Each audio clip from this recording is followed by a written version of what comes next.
And so what we're going to do in this two-part series is today look at how being connected is so important for our health. And that really, when you think about health and being healthy is to be happy. Like, it's only when your health is taken away from you or your health is threatened that you really begin to realize how much we take health for granted. And if one of the positive, I can even say this, it sounds so bold, but if we can take one positive away from this entire COVID-19 debacle, this crazy time, this tragic time that we've been living through, is that hopefully it's made us all wake up to the idea that health is important. Physical health is important, emotional health is important, and spiritual health is important. And even though we think happiness lies in the acquisition of material possessions, you can have all the money in the world, friend, but when the doctor says you got 6 months, it can't make you happy. Okay? Healthy is happy. Next slide.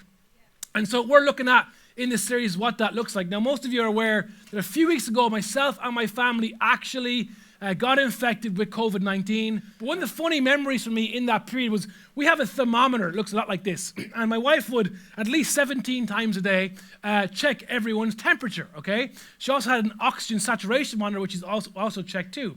And our one looks a bit like this. And when you take a measurement of our temperature, on the back side where the screen is, there's 3 faces. There's a happy face, there's like a not so happy face, and there's a sad face. And for 10 days, we all had over 40 degree temperature for 10 days, and so it was constantly the red sad face. So in our home, particularly my 2 middle sons, Isaiah and Davi, who are 9 and 8 respectively, the conversation became whenever Lud would check their temperature, is it a happy face or a sad face? You know, am I good? Am I free? Am I out of this thing?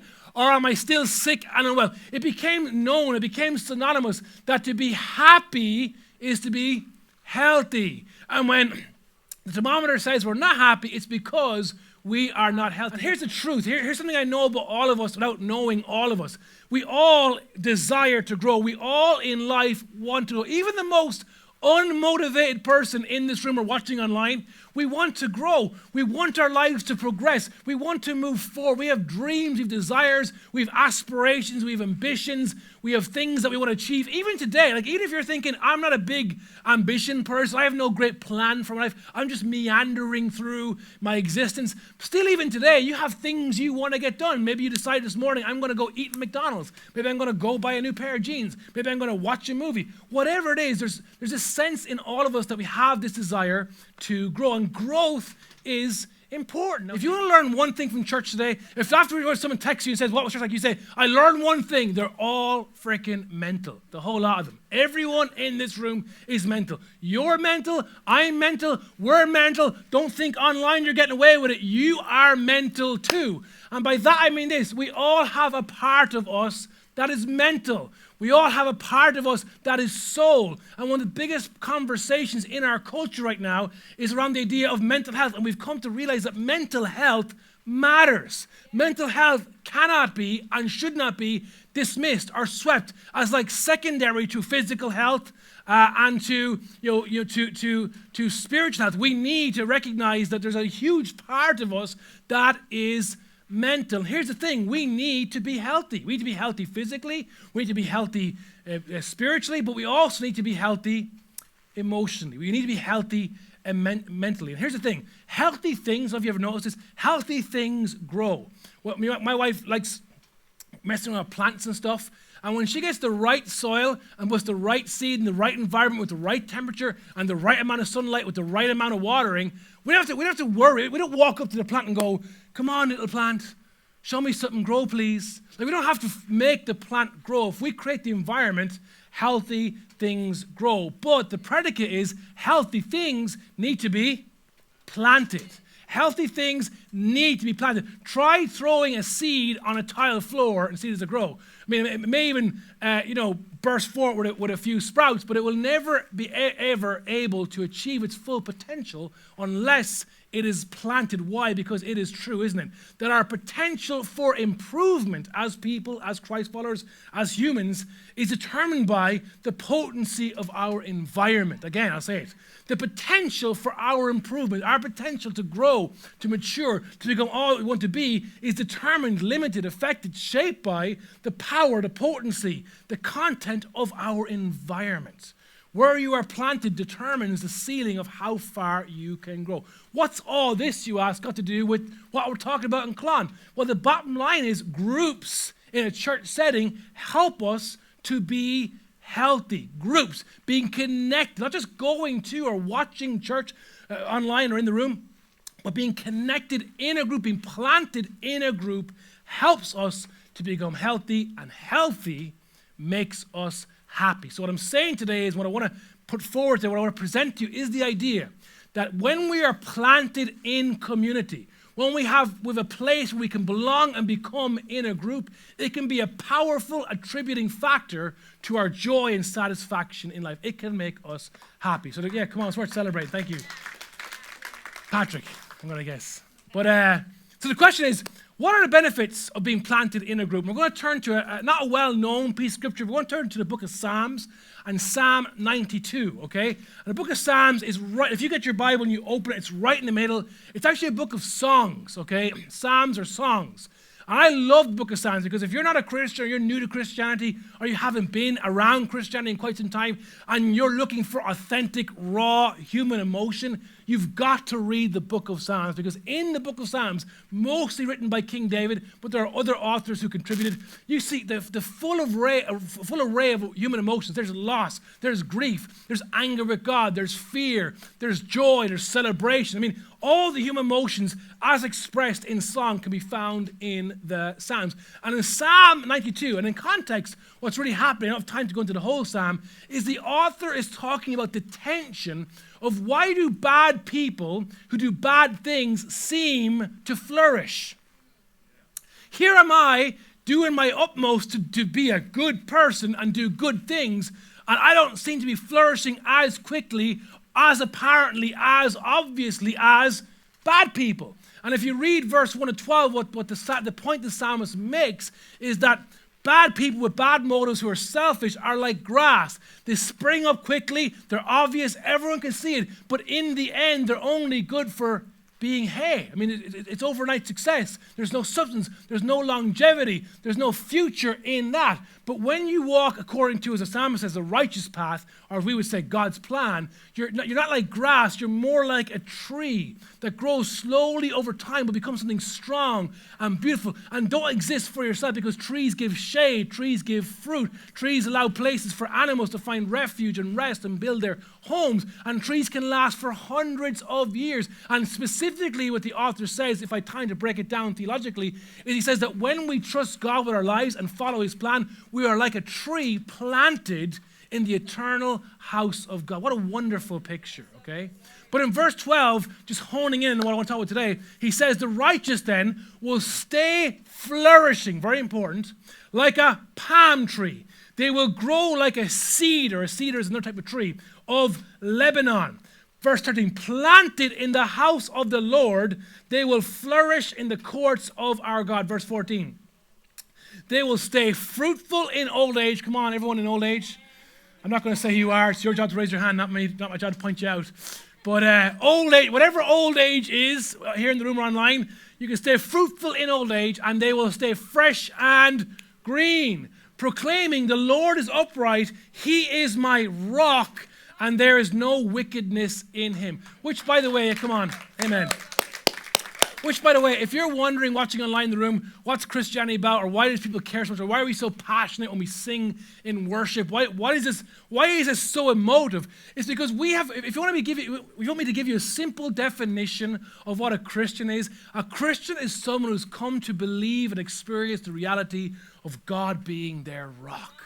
God is our rock. The world may shake, the world may tremble, things fall down, things fall apart, but God is constant. He is a sure foundation. He is the anchor for our souls, and he is a rock in troubling times. And our desire here at Lighthouse Church is that whether you're in the room or online, that you would experience the surety and the firmness and the security of living life with your Creator, having the foundation of his presence in your life like a rock. But again, that's a sermon for the day, because I'm not here to talk about rocks, but I am here to talk about palm trees. Okay? Remember going to sunny places, back when you used to be able to go places and see palm trees? Maybe some of you watching online are watching from places like Hawaii, where these are just like, palm tree, I see them every day. But for Irish people, palm trees mean holidays, okay? It means we're somewhere nice, okay? Palm trees don't necessarily grow well in Ireland because, well, what grows well in Ireland? Moss. And but the reason why the psalmist uses the analogy of a palm tree isn't just because he or she was based in the in the Middle East at the time of writing, but it's also because palm trees are incredible trees. Have you ever watched footage of a hurricane? Just a few weeks ago, a hurricane swept through some of the southern states of America. And I've got good friends who lead churches there, and I was texting them, and they were telling me about the devastation that was caused in that part of the United States of America. And many churches that we're connected to have sent volunteers and sent aid and resources to help people who've literally lost everything overnight. But when you watch footage of hurricanes tearing apart buildings, tearing apart houses, blowing entire structures over, the most interesting thing is that when everything is blown away, what's always left? Palm trees. Their ability to stay through the storm is incredible. Not only that, but did you know that palm trees can be one of the most longest living trees that there are on earth? Like, palm trees can live for hundreds of years. And here's the cool thing, the other thing you didn't know. Did you know that palm trees, when it comes to being fruitful, don't have a peak point? Like, not like other trees that have a peak point and then all of a sudden they're done. Palm trees increasingly grow in fruitfulness with age and time. There is no limitation, as long as they're alive, to their capacity to be fruitful. See, the psalmist knows what they're doing when they say that when we trust God with our lives, when we're connected to him and connect to each other, we are like a palm tree. Yes, storms come, but we are rooted. Yes, time passes by and it seems like other people are getting ahead through underhanded means, but if we just stay the course, stay faithful, we will grow. And we will grow large and we will grow strong. And all this idea that if you're here and you're over a certain age, again, I'm not going to tell you what that age is, but you're at the point where you begin to question, is my life done? Are my best days ahead of me? Like, was my greatest opportunity in the rear view mirror? What's the point of continuing? I want to say something very bold and something very challenging to you. And I really believe that God put this on my heart, again, whether you're online or, of course, in the room. Listen carefully. You are not done. You are not done. You may look around at other trees and see them withering and falling apart, but you are not like a pear tree. You are not like an apple tree. You are not like those trees. You are like a palm tree planted in the house of God. Your best days are in front of you. Your greatest days, your most fruitful days are still ahead of you. So, what can we learn? Well, from this psalm then we see three observations, three things that jump out. That when we are planted in God, when we're planted in community, there's three benefits, three positive outcomes that just happen in our lives. And the first one is this. The first is that when we're planted, we will stay flourishing. We will stay flourishing. Now, we don't often think of flourishing as something that we want in our lives or something that we look forward to. People say, what do you want to do with your life? I want to flourish. It's not the first word that we use, but the reason why is because we think of flourishing, we think of forests and green and Amazon jungles. But actually, when you break down the English definition for the word flourish, the word flourish means, and I quote, to be thriving, prosperous, booming, successful, strong, vigorous, buoyant, productive, profitable, fruitful, lucrative, growing, developing, progressing, improving, expanding, mushrooming, snowballing, ballooning, fast growing, or in the Irish vernacular, going strong, lad. Going strong. So even though you didn't walk in the room today going, I want to flourish, when you think about who doesn't want this? I mean, who doesn't want to be ballooning, whatever that means, or mushrooming, right? fast-growing, progressing, improving, vigorous. I mean, come on. We look at this and we go, I want this. That's how I want my life to be. We all say, I want this. I want to be healthy. I want to be happy. I want my life to be like this. But as much as we say, I want this sneaking truth sneaks into our lives that says, but I get the opposite. I mean, if that's what flourishing is, I'm withering, I'm wilting, I'm tired, I'm old, I'm decrepit, I'm not who I was, I'm not who I want to be, I'm not going in direction, I feel my life is a failure. Why does it seem like so much of my life right now is the opposite of flourishing? Again, this is really important because at the core of our ability to flourish, the psalmist says, in life, is our connection to meaning. At the core of our desire, of our ability to flourish, is a connection to meaning. What does that mean? It means that your life is not an accident. You're not a statistic. You're not a nobody. Everyone in this room may be a nobody to everybody else, but you are a somebody in God's eyes. You are a someone. You are one and a sum. You are someone. God knows your name. God knows your address. God knows your struggle. God knows your doubts. God knows your fears. And here's the crazy thing. He doesn't reject you in those things. He pursues you because you were created on purpose for a purpose. Now, maybe your parents didn't know what they were doing. Maybe they can't take responsibility for your creation. But God used their lapse of concentration to bring you into the world, and you're here on purpose. The world may call you a mistake. The world may call you a failure, but God says you are exactly where I need you to be. You are here on purpose, and you are here for purpose. What is our purpose? What is the ultimate purpose that God created us for? Number one, we're created for God. Again, you're watching right now online, or you're here in the room. What's my purpose in life? Well, if you're skeptical, or you're cynical, or you're from an atheistic background, here's what we believe. We believe that our primary purpose is that we were created for God. The reason why God put Adam and Eve in the Garden of Eden was not to kick off the largest game of Cluedo the world's ever seen. Who did it? In the garden with what? Fruit? You know, the reason why God put Adam and Eve in the garden was because his plan was for our pleasure. Because here's what we've come to understand. This is those of us who are here who have a vibrant faith in Jesus. Life is better when God's involved. Life is not easier.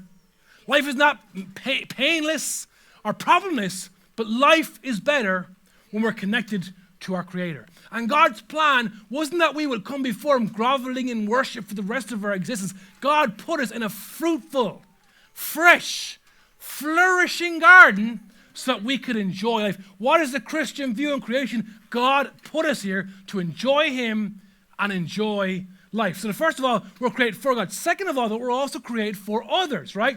Not just our immediate family, but also friends. We need friends. Listen to me, in the room, online, you need friends. And if you have no friends, we want to be your friend. Connect groups aren't like, these weird, I don't know how you've ever experienced groups before. Maybe you've got a negative experience of groups. I've been to all sorts of groups over the years. One of the most interesting groups I ever went to was when we were pregnant with our first child. We went to a prenatal group. Very strange, okay? There was all sorts of apparatuses, bouncy balls, pregnant women everywhere doing all this kind of stuff. I mean, it scarred me for life. I'm thinking, if that's what a group is, I want no part. That's not what groups are. Groups are about friendship. And we cannot fulfill our purpose, and we cannot be fulfilled in life if we don't have good friends. Now understand, you can have good friends and you can have bad friends. What's the difference? Good friends enrich and empower you towards who you're created to be. Bad friends pull you down to their level of misery. You don't need to get rid of your bad friends, you need to help them get help. But your bad friends, if you're not careful, will pull you down to their level. We're created for God, but we're created for others. Number three, we're also created for the world. Why? Because God put us on the earth with a plan, with a purpose. We are different, but we're called to make a difference. There's something in every one of us, isn't there? Whether you're a Christian or not, that identifies or senses that, man, I'm put here for a reason, and I'm not quite like everybody else. We're all so unique in our own way, with our own story, our own scars, and our own pain. But if we allow our narrative, our story, to be consumed with me and I and my own desire for wealth and power and status and recognition, that's the path of a miserable existence. But when we become alive to the fact that I was created for God, but also to make a difference for other people. That's where true life begins. Realizing that everything God has given to me wasn't for me, it was to me for the world. It was given to me for others. And so this sense of meaning is huge. Why? Because meaning has incredible benefits for mental health. It was the neurologist and the Holocaust survivor and philosopher Viktor Frankl who said this: the quest for meaning is the key to mental health and human flourishing. I mean, what a claim. I can't make that claim, but someone like Viktor Frankl can. That the quest for meaning is the key to mental health and human flourishing. What's he saying? He's saying that if you want to flourish in life, and if you want to be mentally well, if you want to do this thing good, then you need to figure out what your meaning is. Because at the heart of your mental health, at the heart of your life flourishing is the question: whose are you? Why are you? And where are you? Isn't it interesting, if you know the text, that in Genesis 3, when God was looking for Adam, he said, Adam, where are you? Now here's a little thing. We all know that God knows everything, right? God knew where Adam was, just like right now in the room online, God knows where you are. God didn't ask the question for God's sake. God asked the question for your sake. Where are you? Do you know where you are in relation to me, God, your Father, who loves you, who's created you on purpose and for purpose? Here's the first little practical takeaway for you today. Takeaway then in essence simply this: to stay flourishing in life, we need to discover our meaning in our Creator and in community. We need to understand that meaning isn't just some ethereal thing that's out there. Meaning is a very real thing. It's worked out every single day in relationship to God and in the context of community. You want to be a tree planted? You want to be a palm tree that flourishes in all seasons? Then discover your meaning and live it out in community. Second thing we see in the text then is, number 2, we can stay fresh, right? Now, here's the thing about staying fresh. Again, none of us would have said this morning, my ambition in life is to be fresh. But we all value fresh. We like fresh breath. We like fresh vegetables. Well, maybe not fresh vegetables, but fresh food at least. Come on, for those of you who don't eat the greens, right? We like fresh tunes, right? Have you heard Gift's new song, everybody? It's amazing. Come on. We like fresh clothes. We like fresh environments. We like fresh bed sheets. I mean, ever got into a second-hand set of bed sheets? It's disgusting. You can smell the sweat of the previous person. It's horrible. We all value fresh. Fresh is good. No one in this room or online is saying, oh, no, I don't like fresh. We all like fresh. What does fresh mean? Well, again, break it down. Fresh means to be clean. Fresh means to be new. And fresh means to be original. Now think about this. Isn't this really where we struggle so often? I mean, not now in a room full of people, not later on when you're on your friends hanging out, but when you're alone by yourself, struggling with life, the questions of life, questions you don't ever dare to ask in front of other people because you know the answers to those questions are not just some flippant thing, but a core thing. There's a sense in where you are an original. Yeah. And here's the thing, if there's an enemy, just bear with me, if you're not a Christian, online or in the room, and if there's an enemy, if there's a devil out there who hates you, doesn't it make sense that the one thing he would try to convince you of that you are not an original? Yeah. You don't matter. Yeah. You don't count. No one sees you. And if they did, they'd be disgusted at you. That you're alone and deserve to be. And all the bad that's happened in your life happened because you deserved it.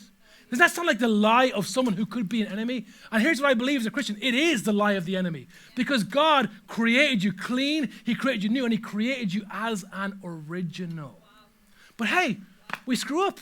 We sin, we make mistakes. So now what? Am I disqualified? Well, in a sense, that's part of the religious message that yes, you're dirty, you're shameful, you're pitiful. You can never come back to God. You can never be made new.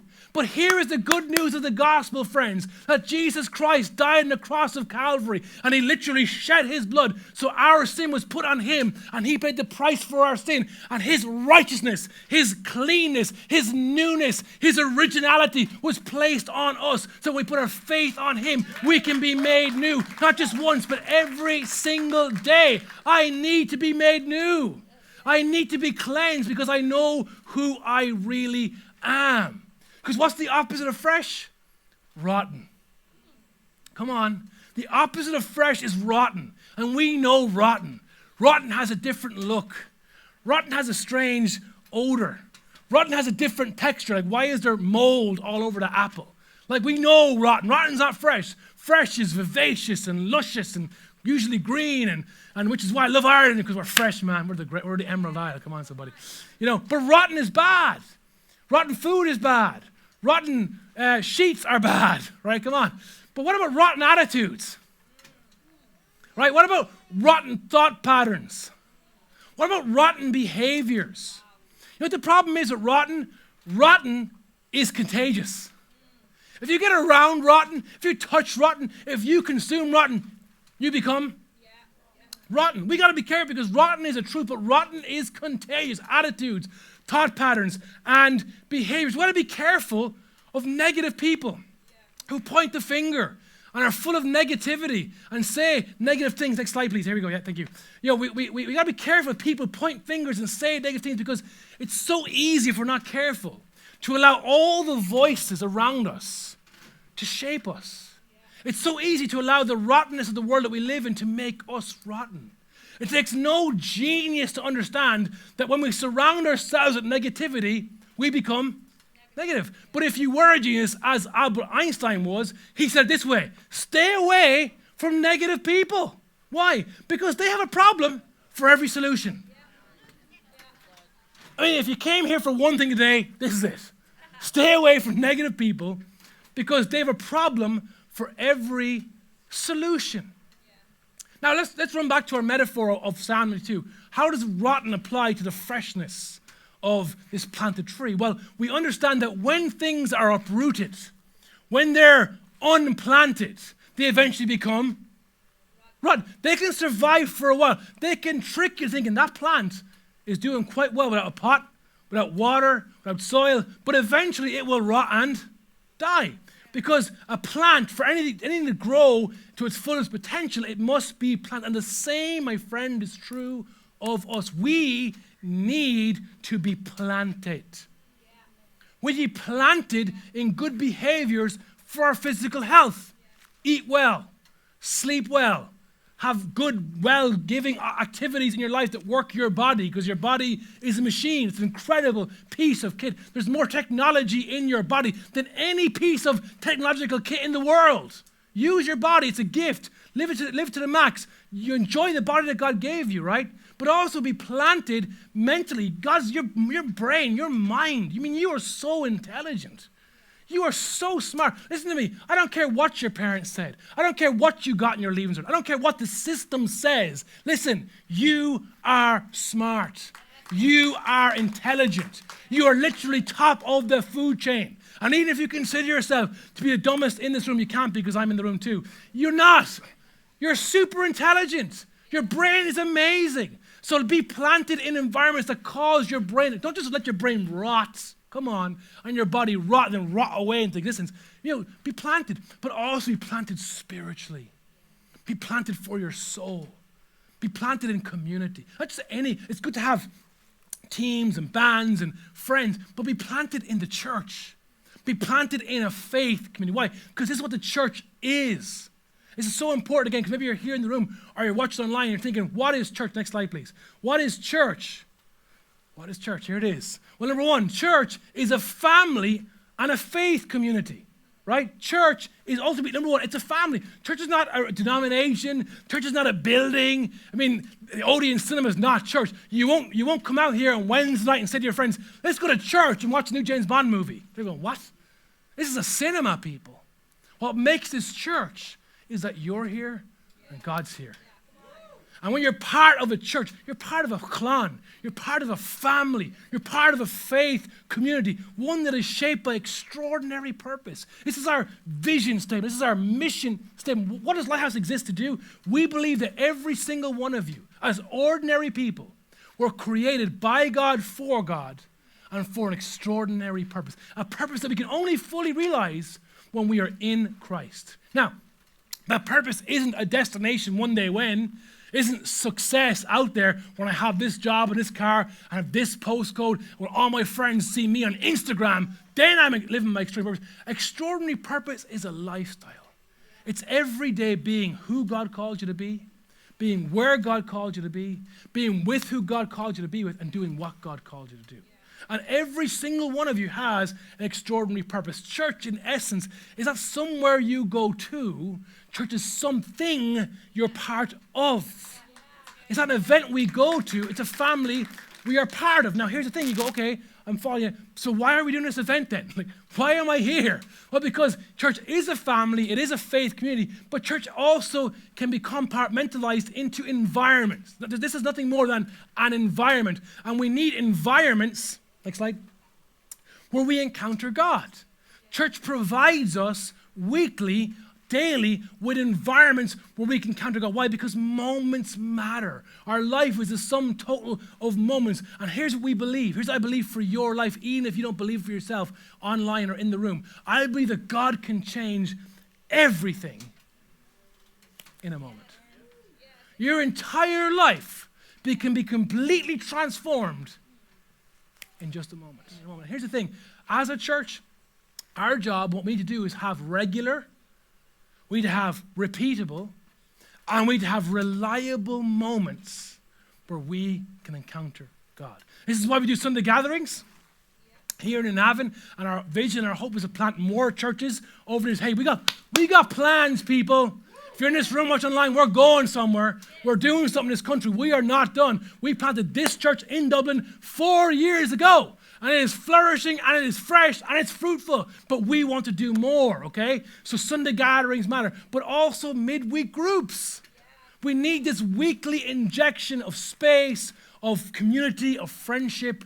We need this place in groups where we can find these moments to be refreshed. Groups are about moments where we can be refreshed. Again, it was American author T.S. Eliot said this. He said, every moment is a fresh beginning.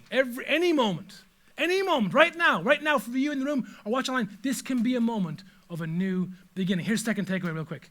Second takeaway is this. To stay fresh in life, we need to be planted in environments where we continually encounter God.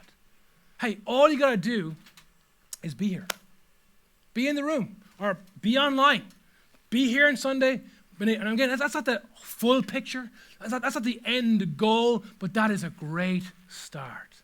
To be in a regular, repeatable, reliable place, environment, soil, context, where you can encounter God, where He can fill your life, where He can speak to you, encourage you, shape you, where He can prepare you, equip you, heal you, where He can bind up your brokenness, heal up those wounds, and send you back out to the world. If you want to stay fresh, we got to be planted in an environment. Third and last one is this.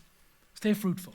Stay flourishing, stay fresh, and here's probably the one we know the most, stay fruitful. Now, isn't it interesting that there's such a similarity between fruitfulness and faithfulness? And again, if you missed our series we just did on the Holy Spirit, the fruit of the Spirit called Sustainable, go back and watch it online, and we did a whole message on faithfulness. But isn't it interesting when you break down fruitfulness and you break down faithfulness, there's so many similarities. For example, if we're going to be faithful and if you're going to be fruitful, that requires commitment. I mean, if you're going to be faithful in your job, faithful to your spouse, faithful to your friends, faithful to your faith, then there's got to be commitment. We got to commit. It can't just be how I feel today. Like, it's really sad to me that for so many people, they're attending or participating in church comes down to how they feel on a Sunday morning. Listen to me. Let me let a secret. I don't care how I feel on a Sunday morning.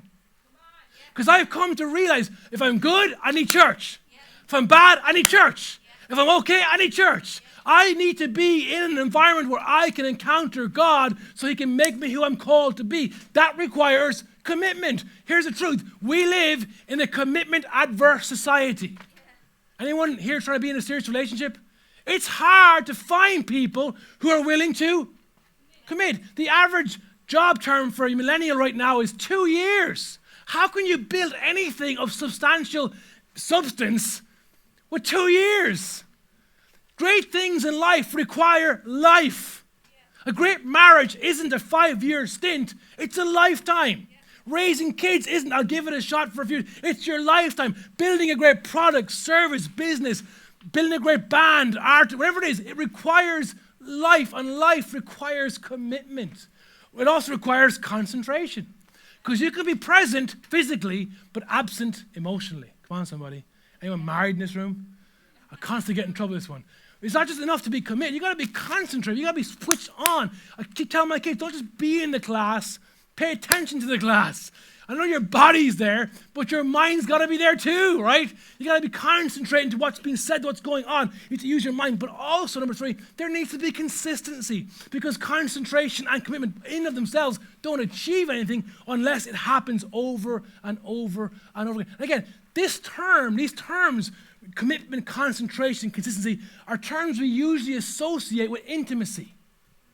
If you're going to have a healthy marriage or great friendships, we got to be committed, we got to be concentrated, we got to be consistent.